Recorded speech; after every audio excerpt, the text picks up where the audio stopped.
Attention spoiler, ne reste pas si tu n'es pas à jour dans les chapitres de ce manga. Pour les autres, bon visionnage.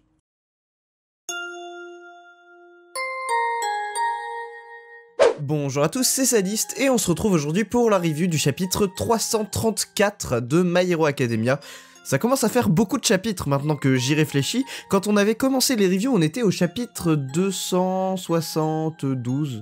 quelque chose comme ça, de mémoire. À vérifier sur la chaîne. Bref, tout ça pour dire que ça fait un petit moment qu'on fait les reviews de Scan My Hero Academia et je tenais à vous remercier d'être toujours de plus en plus nombreux à regarder ces vidéos reviews de Scan, même si je sais que d'autres vidéos n'ont pas autant d'attention de votre part, contrairement aux reviews de Scan ou aux théories, je tenais quand même à vous remercier d'être toujours là, de plus en plus nombreux, et d'ailleurs je tenais à vous rappeler que si vous n'êtes toujours pas abonné à la chaîne, et que vous regardez quand même mes reviews de Scan, ou même si vous me découvrez que maintenant et que vous aimez ce que je fais, je vous invite à appuyer sur le petit bouton rouge pour vous abonner parce que c'est gratuit et que ça vous permettra de ne rater aucune review ou aucune autre vidéo, pas forcément que les reviews, mais ce qui pourrait arriver par la suite. Vous pouvez également activer la petite cloche pour être sûr d'avoir une notification à chaque sortie de vidéo et laisser un pouce bleu sur les vidéos qui vous plaisent, celle-ci en faisant partie si bien sûr elle vous plaît. Voilà, sans plus tarder, rentrons dans le vif du sujet, le chapitre 334. Générique.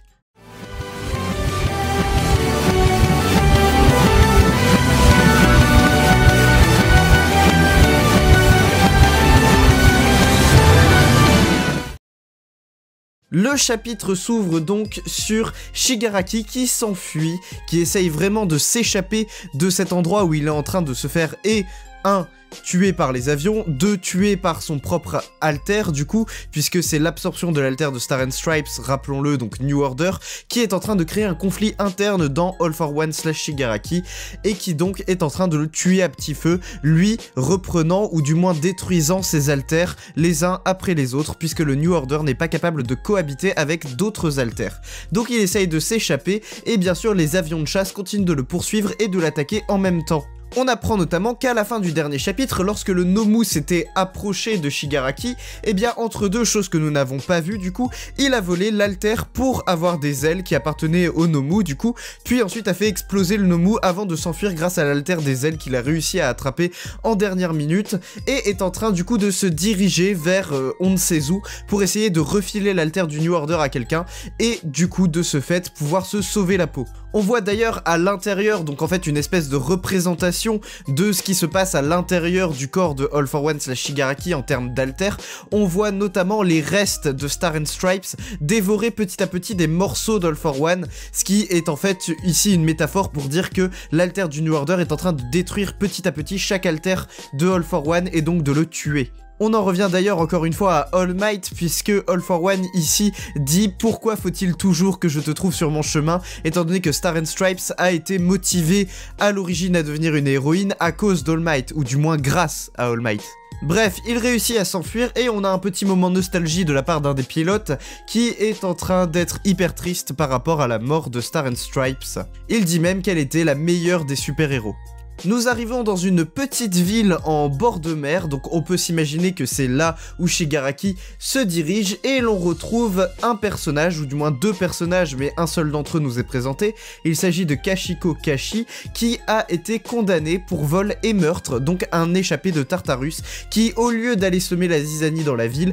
a décidé de se planquer peinard dans une des rares habitations où il reste de l'eau et de l'électricité, et comme il le précise avec la femme qui l'accompagne, c'est le minimum vital qui reste assuré et qui leur permet du coup de survivre. Shigaraki / All for One arrive donc sur le lieu où se trouvent nos 2 compères et décide donc de donner le New Order à la personne qu'il voit en premier, c'est-à-dire notre nouveau protagoniste Kashiko Kashi, ou du moins protagoniste, notre nouveau personnage. Il dit donc que comme le New Order ne peut pas cohabiter avec d'autres alters, il va d'abord voler l'alter qu'il a, et une fois qu'il sera sans alter, il va lui donner le New Order. Le plan étant sûrement d'annuler l'ordre que Star and Stripes a laissé sur le New Order en le donnant à quelqu'un Alors ici on a deux théories, soit le New Order va continuer d'être hostile envers les autres alters, même après avoir été donné à quelqu'un, et donc cela donnerait du coup quelque chose d'assez complexe pour All For One et Shigaraki, puisque dès qu'il voudrait le récupérer, le New Order se mettrait à se rebeller contre lui. Soit, comme on le sait, le New Order ne peut exécuter que 2 ordres en même temps, donc il suffirait que le jeune Kashiko ici exécute 2 nouveaux ordres, et ça annulerait l'ancien ordre qui était que le New Order se rebelle face aux autres alters, ce qui permettrait à All For One de le récupérer par la suite. Cependant, ces 2 plans ne fonctionneront pas, et nous allons vite voir pourquoi. Ici, les restes de Star and Stripes, ou du moins le peu de conscience qui lui reste et qui est en train de dévorer petit à petit tous les alters d'All For One, lui dit que cela ne fonctionnera pas, que ça ne sert à rien de donner le New Order à quelqu'un d'autre pour ensuite le récupérer lui-même, puisque le New Order a été détruit dans le processus de combat contre les autres alters d'All For One, puisque si le New Order se battait contre les autres alters d'All For One, cela veut dire que les autres alters d'All For One se battaient également contre le New Order, jusqu'à ce que celui-ci finisse par disparaître. Et on arrive sur cette page magnifique où les restes de Star and Stripes, vraiment l'essence même de ce qui reste de son âme à l'intérieur du New Order et donc à l'intérieur de All For One, personnifié sous la forme d'un squelette géant qui est en train de se désintégrer, dit à All For One, tant qu'il y aura des gens déterminés à sauver leurs prochains, des héritiers de la volonté des héros continueront à voir le jour pour mettre fin à ton existence. Ici, elle émet une dernière menace envers All For One, lui disant que c'est impossible pour lui de gagner tant qu'il restera des gens pour porter la flamme de la volonté d'All Might, celle de secourir un maximum de personnes, de sauver le monde et de vaincre le mal. All For One lui dit, cause toujours, le vainqueur c'est celui qui est encore en vie à la fin, maintenant disparaît espèce de fantôme minable, et c'est ainsi que ça met fin à Star and Stripes et donc au New Order. Donc on va revenir là-dessus juste après, mais je peux déjà vous dire que du coup All For One a réussi à s'en sortir, puisque là maintenant il ne souffrira plus du problème des alters qui se battent contre le New Order, puisque le New Order a finalement été vaincu, il a été désintégré. Mais alors qu'on se focus sur All For One, on oublie un peu trop vite Shigaraki, qui lui aussi est encore là, au fin fond de l'âme d'All For One, au centre même d'All For One. On voit en fait sur cette petite case un trou noir au centre du corps d'All For One, et en zoomant on se rend compte que ce trou noir, ce sont plusieurs bras, plusieurs mains qui se joignent les unes les autres contre le jeune Tenko Shimura, qui énonce Izuku Midoriya à la suite des héritiers de la volonté des héros qui pourraient, et donc qui pourrait, à part Izuku Midoriya, porter préjudice à All For One et Shigaraki. On comprend donc que ça devient la cible principale. Bref, on en revient à l'accalmie et donc la fin de ce fameux combat entre Star and Stripes et All For One. Et donc on arrive au moment où les pilotes annoncent donc la mort de Star and Stripes au reste du monde. Également, on sait que des recherches ont été lancées et qu'ils ont découvert des traces de lutte, mais qu'ils n'ont pas réussi à retrouver Shigaraki / All For One, donc celui-ci a réussi à se cacher. On apprend également que les héros du monde entier ne viendront finalement pas aider le Japon, puisque la mort de Star and Stripes a mis du coup en grande difficulté les États-Unis et les autres pays ne veulent pas subir les mêmes conséquences, et donc la mort de leur numéro 1 mettrait en difficulté chaque pays les uns après les autres. Comme ils privilégient leur propre nation à l'intention d'aider les autres finalement, eh bien on voit que chaque pays décide d'annuler l'opération de sauvetage du Japon. On apprend également, donnée assez intéressante, que les ordinateurs de bord des différents avions de combat qui ont aidé Star and Stripes lors de ce combat ont enregistré pas mal de données par rapport à Shigaraki et All For One, notamment des réactions biologiques ainsi que des analyses des différents alters qui ont été utilisés durant l'affrontement. Ces données pourront servir à étudier All For One et donc à mieux se préparer contre le combat final. Et donc on apprend que le lendemain, donc 2 jours après le retour d'Izuku à Yue, All Might annonce aux élèves de la 1A un dernier sursis, un sursis d'1 semaine. Là où ils étaient censés se battre contre Shigaraki dès le lendemain, eh bien ils gagnent 1 semaine supplémentaire par laquelle ils vont pouvoir faire bon usage de ce temps pour pouvoir entraîner Izuku et les autres élèves au combat contre All For One et contre Shigaraki.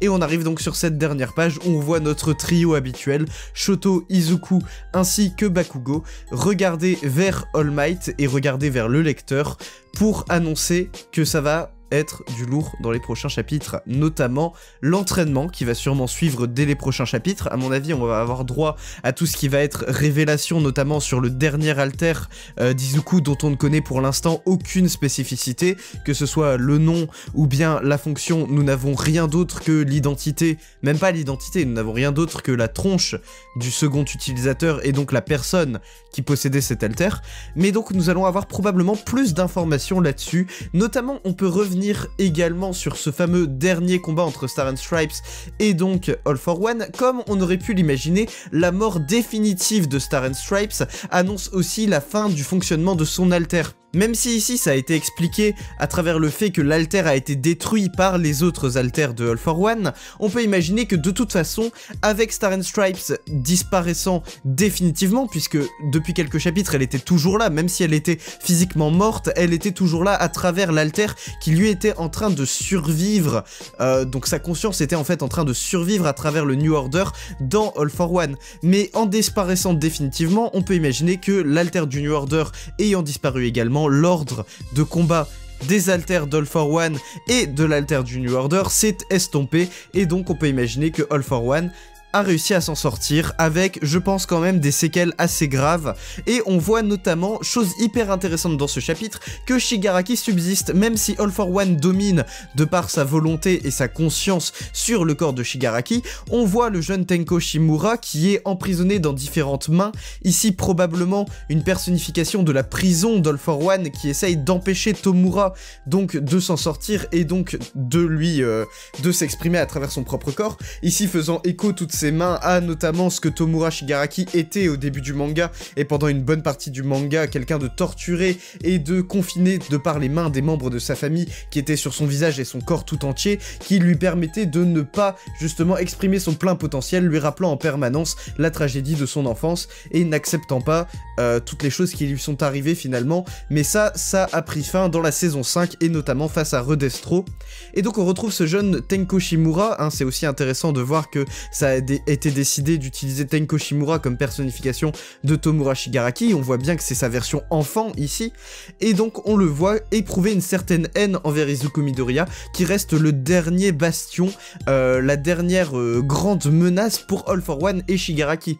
Il suffirait donc à ces deux-là de réussir à vaincre Izuku Midoriya pour pouvoir mettre à bien tous leurs plans, étant donné que la numéro 1 des États-Unis, qui était quand même considérée comme la plus grande menace actuelle pour les plans d'All for One, a été définitivement vaincue. Hâte de voir les séquelles que ça a laissé sur All for One, voir les alters qu'il a notamment perdus, parce que je pense qu'on va avoir un petit écho sur des alters assez puissants qu'il possédait mais qu'il a du coup perdu.